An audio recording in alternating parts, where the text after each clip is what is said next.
Hi everyone, welcome to this month's module of the Yoga Business Academy. Today we're going to be talking about how to craft an amazing yoga experience for your students. And this covers everything from the yoga classes you teach, to the workshops you lead, to the retreats you want to host, and the yoga teacher trainings you want to facilitate over the course of the year and years to come. So grab your worksheet, it's in the download section below, and let's get started. Now, I wanted to say that we're talking about the essential elements that you're going to need to craft these yoga experiences today. And as you know, we are still in the winter season of a yoga business here in the Yoga Business Academy, which is really just the slower time of year for your business. And ideally, it's a fantastic time to plan, to prepare, and create all of the behind-the-scenes elements that really help you shine and excel the rest of the year. Now, in January, we talked about how a yoga business is part of this infinite game, and the goal is to keep playing over time. And then last month, we talked about how to budget wisely so that you can have an endless stream of resources to keep playing. And since the winter season of yoga business is one of the best times to plan for the future, we're going to talk about how to do so for the upcoming yoga experiences you're going to offer. Yeah, today we are going to talk about the essential elements to craft an amazing yoga experience. So in the course of this training, you're going to learn about the goals for your students as they learn yoga. Ideally, you have an idea of what you want them to learn, and we're going to put more specific words to those ideas you have floating around in your head. Next, we're going to talk about which elements are absolutely necessary to facilitate this level of learning. And we're going to do a step-by-step process to incorporate those elements into any yoga experience. You know me, I like the processes. I like these step-by-step approaches that you can use over and over and over again so that you internalize it. You understand what you're doing and why you're doing it, and that even adds a layer of meaning that transfers over to your students. There is the worksheet in the download section below. You can print it out now and reference it as we go through, or you might want to print it out afterward, after you've taken your notes and after you've put some ideas on paper, and then go through this again at your own leisure. This is a process you can use over and over again, and I hope you do so. Again, this is going to be a way that you can create experiences that resonate with your students on so many levels in the months to come, the years to come, and hopefully the generations to come as well. Okay, let's start by talking about the goals of learning yoga. Yes, you're a yoga teacher. And basically, this means you're a yoga educator. And the goal of education is to learn and grow. Now, I don't know about you, but I just love it when I'm teaching and I see that light bulb go off in the eyes of my students. You can see the meaningful connections that were just made in their practice. And you can see maybe the work they've done by showing up for the months and months in the past, and then they have a breakthrough. They're able to access a pose that was previously difficult, or they can hold more balance for a few cycles of breath longer. Maybe even get a personal conversation after class in which a student shares how much you've meant to them or the teaching has meant to them. You might find an email in your inbox where students share the success they've had. Ideally, this is so heartwarming and it's inspiring for you as a teacher. I know it is for me, and that's what keeps me coming back and showing up day in and day out. But what you know by now is these light bulb moments are a result of comprehension in yoga, and one that goes far beyond simple memorization of postures. It's the depth of learning we're after. So you want your students to learn yoga beyond the surface level of knowing. You want them to understand more than just the name of each asana or which postures constitute sun salutation A, B, or C. You want students to comprehend yoga in ways that transfer to real-life situations. You want them to be able to use breathing and mindfulness to ease the stressors of their daily lives. You want them to be able to relate concepts of yoga beyond the mat and put them into practical use for greater well-being. This is essentially a transfer of knowledge from yoga on the mat to the different contexts of their life. And it helps them solve problems with creativity and an inner balance. We also want students to learn these concepts for long-term retention. It's wonderful that you can help reduce their stress levels when they show up in class. It's great that you can help them feel better in their body and connect to a source or a prana or an energy bigger than themselves right in this moment. And ideally, we're helping them memorize this, to internalize this, so they can access this information for the long term. Ideally, we want this learning that they're acquiring now to be relevant over the different phases of their life. My guess is that we're on the same page, and you confidently believe yoga can provide a path to a higher quality of life, to a more meaningful connection to everything we do. So helping them learn yoga in this way can satisfy your desire for them and improve so many areas of their life. You also want to teach yoga so that students can learn this practice in a way that empowers them and deepens their love of yoga. We want to see this transformation. We know yoga transforms us, and you can witness this firsthand, or you might see that everyone's path evolves, and some students will work with you for years, and some students will move on. In any case, you want to build this foundation in which students can confidently come to their mat, confidently approach yoga in any capacity, whether that's with you or with whomever else down the road. And when you facilitate yoga learning experiences in ways we're going to talk about here, you give them the confidence and the courage to do so over time. Sounds really good, right? And as you know, the learning process can take many shapes. And you know that some strategies to teach material, to teach yoga, work better than others. Some ways offer better results than others. And some strategies create that depth of learning that we want to provide as yoga educators. So today, we're going to talk about a three-part strategy that's going to help you facilitate yoga learning experiences at this level. And I have them here. It's no surprise. We're going to go step by step as promised. So first, we're going to define the yoga experience. Next, we're going to organize the essential elements of those yoga experiences. And then we're going to package your presentation in a way that's engaging and exciting and really meaningful for your students. So once you decide on the type of experience you want to create, we're going to start to build it. And we'll do so at the foundation first. So let's take a look at these 3 steps in greater detail. Step 1, this is where you define the yoga experience. This is where you choose the format in which the students are going to learn. There are many, many common yoga experiences that you are familiar with today.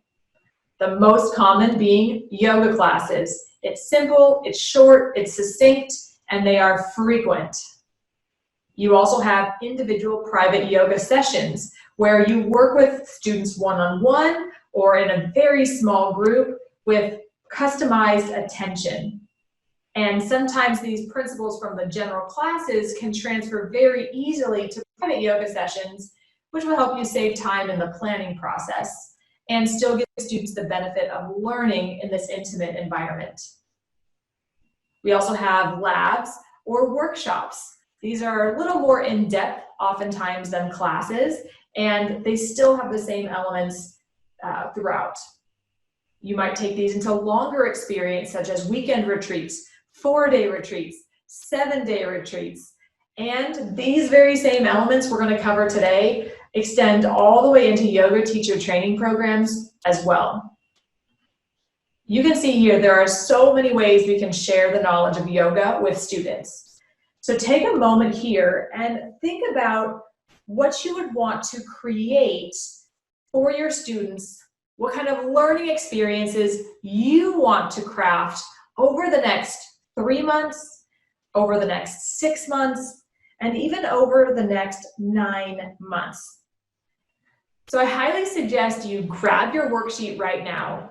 You'll notice that there's a space on that first page to write down the kind of yoga experiences you want to craft in the next 3 months, in the next 6 months, in the next 12 months. So these are ways that you are going to commit to providing high quality experiences for your students. I know here at Swagtail, I've got a workshop mid-April that's going to talk about how to launch your yoga business. And then in May and September, I'm also going to facilitate that longer 8-week course, my flexible golfer program for yoga teachers and golf professionals and golfers that really want to dive in and integrate yoga to improve their sports performance. Those are very specific ways that I'm going to integrate these principles to maximize the effect, that learning effect for my students. And I've even got a little surprise up my sleeve.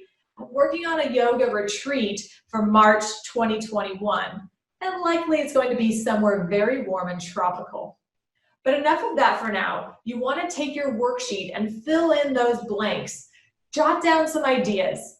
You don't have to commit to them right away. You don't have to say, I'm putting this on the calendar and it is for sure, but put down some ideas. What classes are you going to teach? What workshops do you want to plan? And will you give yourself enough time to craft this high quality experience between now and then using the next steps that we're going to cover here? Okay, so you might even have to pause the video to do this. Maybe you come back to it later, but just make sure you actually fill in where you want to go with your learning experiences for your students. Okay, let's move on. Okay, in step 2, we are going to organize the essential elements of these yoga experiences, whether it's a 75-minute yoga class or a 3-week yoga teacher training. The elements are the same, and they're likened to essential ingredients when you start to cook something in your kitchen, because crafting a yoga class is really similar to cooking a meal. When you go to cook a recipe, you collect, measure, and assemble separate ingredients to form a cohesive meal. You take separate items in your cupboards and your refrigerator that often don't necessarily go together in all cases, and you bring them together to form a cohesive, enjoyable whole. And you first decide what you want to make, which is what we just did in step 1. That's the structure in which you're going to teach. In the kitchen, that's deciding what you want to cook. And then you check your cupboards for the important ingredients, right? I can't tell you how many times in my past I've started to work something through and then realized, oh my gosh, I don't have eggs or I don't have oat flour. And I had to stop what I was doing, either go to the store or abandon the project. Instead of having this happen to you down the road or in the middle of your teaching experience, we want to identify and collect these ingredients right now. these essential elements before you even get started. So we're going to be brainstorming here. There is nothing that is going to be set in stone. You don't have to get your ideas perfect or succinct right away. Again, the worksheet is a great way to put down your ideas. And as we go through this, you might even notice more start to spark. So just write them down. We're collecting these ingredients. You may or may not decide to use all of them because we're going to refine it when you actually start to measure things out. So the essential elements are topics, facts, and skills. We also have a context in which your yoga teaching will take place. You're going to focus on core concepts and then start to decipher the important relationships between those concepts. And then we're going to invite students to reflect on these ideas so they can be internalized. You don't have to memorize these right away. We're going to dive into them in more detail right now. Let's start with topics, skills, and facts. These are like the main ingredients for your dish. And in the concept of learning, they form the foundation of this learning triangle. At the bottom, you have the surface learning, which is the repetition and memorization. It forms the foundation, like I said, which helps students move on to deeper learning and then eventually transfer of that knowledge into something applicable off of the yoga mat and in their life. So topics, skills, and facts are really the basic building blocks of the learning process. We teach facts in yoga like alignment in postures. Think of the knee over the ankle in Warrior Two with the knee pointing over the toes, right? We don't want the knee splaying in. We want to keep students safe. And we even teach facts like Sanskrit to infuse the history and philosophy of yoga beyond just the simple translated words we use in our own language. Ideally, facts are a great way, topics, skills, and facts are a great way to find out what you want students to learn when they're with you. You want to discover the building blocks that create that learning, and you want to utilize these facts to amplify the learning that's done by your students. So said another way, you're going to teach simple first and then add on. So as we go through this process, you'll notice we're starting simple and then we're going to add layers. For example, I created a class titled Aim True with Dhanurasana. It was a 75-minute flow sequence emphasizing back bending, okay? So let's take a look at how I facilitated this process, starting with the topics, skills, and facts. So my goal was to teach students about back bending. That's the topic. Now I decided Dhanurasana would be the peak pose, and that's a skill, right? Not everybody can get into Dhanurasana, period, but not everybody can get into it right away. We have to build up to it. And so in order to get there, we want to open the heart, open the shoulders, lengthen the hip flexors, and then you want to strengthen the back side of the body as well, the rhomboids, low back, hamstrings. Again, skills, learning yoga postures that help build these openings, build these areas of strength and stability to hopefully move into a more advanced posture. And then we can supplement this teaching with some facts, such as back bends increase energy, they improve posture, and they enhance your ability to breathe more deeply. Okay, so this just gives you an idea of a more refined set, but you can start with any topic, any skills, and then add in the facts to supplement your topic. I also just returned from a yoga retreat in Costa Rica, as many of you know, and they used this format to create a meaningful structure for the entire week. Their goal was to teach students about the chakras, That was their topic. Now they planned classes that helped their students identify where the chakras were located in the body, as well as gaining an understanding of how opening the flow of energy through those centers helps boost vitality throughout the entire being. That's a combination of skills and facts.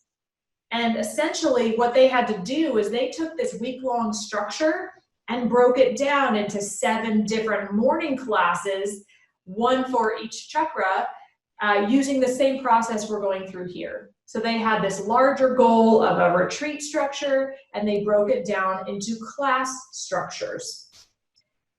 They included the daily use of mudras that associated with each chakra in class. That's a skill, learning where to put your fingers to create an energetic action.